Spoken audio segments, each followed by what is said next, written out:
दोस्तों सुबह से लेकर शाम तक कितना काम करना पड़ता है। अगर हम छोटी छोटी इस ट्रिक को फॉलो करते हैं ना तो हर काम आसान हो जाती है और घंटों का काम मिनटों में ही हो जाती है।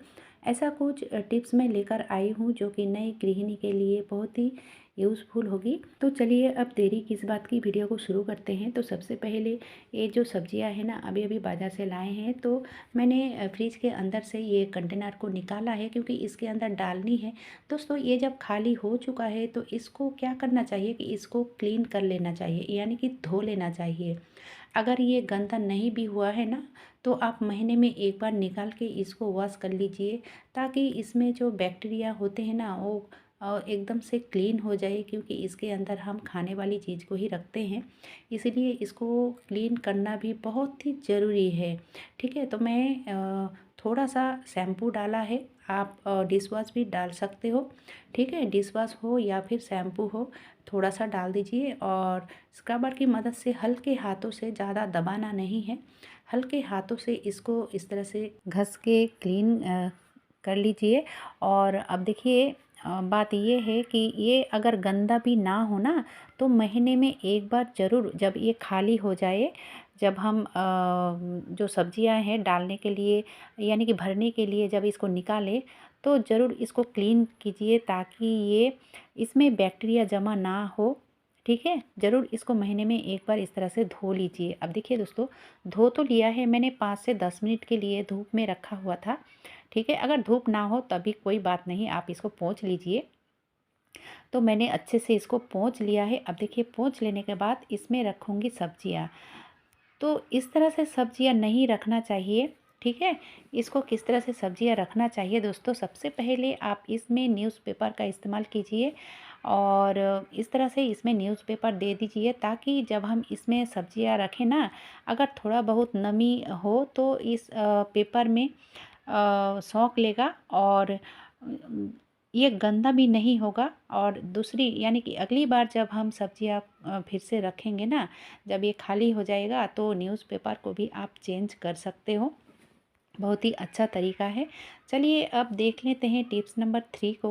ये जैसे कि मीठा कोहड़ा है और इसकी जो अंदर वाली पार्ट है ना, इसको चाकू छुरी से अगर निकालने के लिए जाओगे तो ज़्यादा टाइम लग जाती है। और अगर आप इस तरह से छोटा जो चम्मच होती है, चम्मच की मदद से अगर निकाल लेते हो पहले, यानी कि छीलने और काटने से पहले अगर इस तरह से इसको निकाल लेते हो तो काम बहुत ही आसान हो जाती है, ज़रा सा भी आपका बर्बाद नहीं होता ही है। तो ज़रूर आप इस तरह से चम्मच की मदद से इसको क्लीन कीजिए। ठीक है, जो लोग नई गृहिणी हो उनके लिए ये टिप्स है, क्योंकि जो एक्सपर्ट हो उनके लिए तो कोई बात नहीं, ये मामूली सी बात है। लेकिन जो नई नई गृहिणी हो, जब नए नए संसार में आई हो, तो उनके लिए ज़रूर ये हेल्पफुल हो सकती है। तो इस तरह से निकालोगे तो एकदम से क्लीन हो जाती है। चलिए अब देख लेते हैं अगली टिप्स को। तो अगली टिप्स है, जब हम फ्री रहते हैं, यानी कि कोई काम नहीं रहता है, तो ये जो चक्री बेलन है ना, इस तरह के कामों को आप ज़रूर कीजिए, ताकि इसमें भी आपका जो बैक्टीरिया हो है तो वो भी क्लीन हो जाए। कभी कभार इसको भी धो लेना चाहिए दोस्तों अच्छे से। तो मैंने यहाँ पे स्क्रबर की मदद से इसको रगड़ लिया है और अच्छे से इसको धो लूँगी। ठीक है, तो ज़रूर ये काम कीजिए। करीब 15 से 20 दिन में तो एक बार ज़रूर करना चाहिए। और ये करने के बाद इसको इस तरह से मैं रख दूँगी। अगर देखिए आपके आसपास धूप है तो आप धूप में रखिए, क्योंकि कभी कभी क्या होता है, इस तरह की काम हम रात में भी कर लेते हैं। लेकिन क्या है कि हमें जब रोटी बनाना नहीं होता है ना, तब भी तो ये काम करते हैं ना, चक्री बेलन को धो लेते हैं। लेकिन अगर धो लेने के बाद इमरजेंसी में हमें रोटी बनाना पड़े तो क्या करें, क्योंकि ये जो चक्री बेलन है ना, इसको अगर पोंछ भी लेते हैं ना सूखे कपड़े से, फिर भी ये इसमें नमी रहती है और इसमें जो रोटी जब बेलने के लिए जाते हैं ना तो इसमें चिपक जाती है। तो हमें क्या करना चाहिए दोस्तों, बहुत ही सिंपल और आसान तरीका है। अगर आप रात में धो लेते हो और आपको रोटी बनाना पड़ता है, या फिर आपके घर के आसपास धूप भी नहीं है, तो बहुत ही आसान तरीका है। आप कुछ ही सेकंड के लिए चूल्हा में इस तरह से इसको गरम कीजिए। तो दोस्तों 1 मिनट नहीं लगता है आपको इसको सुखाने में ना। 25 से 30 सेकंड ही लगता है, ठीक है। और बहुत ही अच्छे से ये सूख जाता है। बहुत ही अच्छा तरीका है, इस तरह से आप ज़रूर कीजिए। और इस तरह से अगर आप इसको सुखा लेते हो ना तो ये इसका जो लास्टिंग है, लॉन्ग लास्टिंग ये रहेगा। और उसी तरह से बेलन को भी आप सुखा लीजिए। तो ये सूख चुका है दोस्तों। अब देखिए इसमें ना रोटी बेलने से पहले एक काम और करना पड़ेगा ताकि ये ज़्यादा टाइम तक अच्छी रहे, टिके रहे, ठीक है। तो ज़्यादा कुछ नहीं, इसमें थोड़ा सा यानी कि 2-4 बूंद ऑयल डालिए। जो सरसों का तेल होता है ना उसको आप डाल दीजिए और डालने के बाद इसको अच्छे से मिला लीजिए, यानी कि अच्छे से लगा लीजिए बेलन में भी और चकरी में भी। ऐसा करने से होता है ये कि आप अगर ऐसा करके 2-4 दिन, 8 दिन, 10 दिन के लिए आप रख भी देते हो ना तो इसमें फंगस नहीं लगता है और ये अच्छा रहता है। उसके बाद देखिए दोस्तों, एक साथ 7 रोटी जो बनाने का तरीका मैं बताऊंगी ना तो उसके लिए मैं 7 क्यों 8 से 9 जो लोई होती है ना, 8 से 9 लोई की करीब मैं एक लोई बनाया है। बहुत ज़्यादा आटा लेकर और मोटा सा एक रोटी बेलना है, ठीक है। इस तरह से देखिए दोस्तों, इस तरह से अगर करोगे ना तो आपका हर एक रोटी एकदम से परफेक्ट और समान तरीके से बनेगा। कोई भी रोटी छोटा या बड़ा नहीं होगा।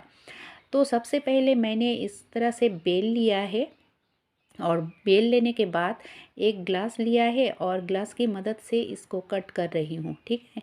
इस तरह से कट कर रही हूँ। तो आपका चकरा जो जितना बड़ा है ना तो उसी हिसाब से आप बेल लीजिए। और बेल लेने के बाद मैं इसको इस तरह से कट कर रही हूँ और इसमें 7 जो है रोटी बनके तैयार हो जाती है। ये देखिए दोस्तों, बहुत ही मोटा मोटा बन के तैयार हुआ है। तो एक एक लोई जो होती है ना तो अगर हम एक एक करते हैं तो छोटा बड़ा ज़रूर होता है, थोड़ा सा होने से भी छोटी बड़ी बनती है। अगर आप इस तरह से करोगे तो हर एक रोटी का आकार जो है, साइज है आपका एक ही बनेगा, यानी कि एकदम से ठीक ठाक बनेगी। तो इस तरह से आप करके देखिएगा, काम बहुत ही आसान हो जाती है। ये देखिए दोस्तों, कोई मोटा कोई पतला ऐसा नहीं होता है। इस तरह से अगर करोगे तो सब रोटियां जो है समान तरीके से बनता है। अब रोटी बेलने के बाद जो मैं टिप्स दिखाने वाली हूँ वो भी बहुत ही ज़रूरी है। जो लोग नई गृहिणी हो ज़रूर आप पूरा वीडियो को देखते रहिए, आपका फ़ायदा ही फ़ायदा होगा और ख़ुद को आप स्मार्ट समझने लगोगे। क्योंकि जो लोग ज़्यादा दिन तक संसार में हो वो तो ऐसे ही स्मार्ट बन ही जाते हैं करते करते। लेकिन जो लोग नई गृहिणी हो उनके लिए थोड़ा डिफ़िकल्ट हो जाती है। रोटी बनाना क्यों, हर काम थोड़ा कठिन लगता है। तो कठिन से कठिन काम को भी हम आसान कर सकते हैं अगर इस छोटी छोटी ट्रिक को फॉलो करते हैं तो। दोस्तों आप देखा होगा, जो मैं रोटी बनाने से पहले एक पेपर रखा है, बड़ा सा पेपर इस तरह से रखा था ताकि जो आटा है ना इधर उधर ना छिड़के। क्योंकि रोटी बनाने से ज़्यादा गंदा होता है, ये जो सूखा आटा है इधर उधर छिड़क जाता है और उसके बाद फिर क्लीन करना पड़ता है। अगर इस तरह से आप बड़ा वाला पेपर या फिर बड़ी सी एक कपड़ा आप बिछा देते हो ना तो आपका काम बहुत ही आसान हो जाती है।